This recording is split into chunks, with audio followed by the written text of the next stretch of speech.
జీజీహెచ్లో చికిత్స పొందుతూ పోలీసులు కన్నుగప్పి రిమాండ్ ఖైదీ పరారైన ఘటన గుంటూరులో జరిగింది.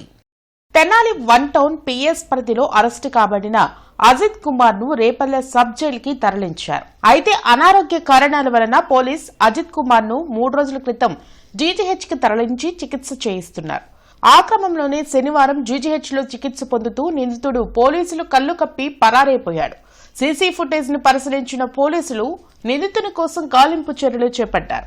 అయితే గతంలో కూడా అజిత్ కుమార్ ఒంగోలులో పోలీసులు కళ్లు కప్పి పరారయ్యారు. అలాంటి నిందితుని విషయంలో పోలీసులు నిర్లక్ష్యం వహించడం స్థానికులను విస్మయపరిచింది.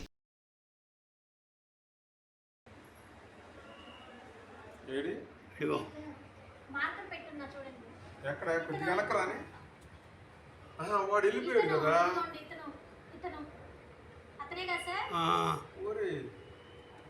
బాగా లూజ్ షర్టు అవన్నీ ఉన్నాయి కదా, వాడిని ఈజీ గుర్తుపట్టవచ్చు.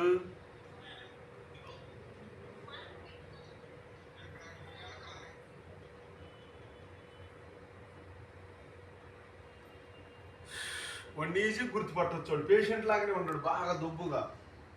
ఏదో ఒకసారి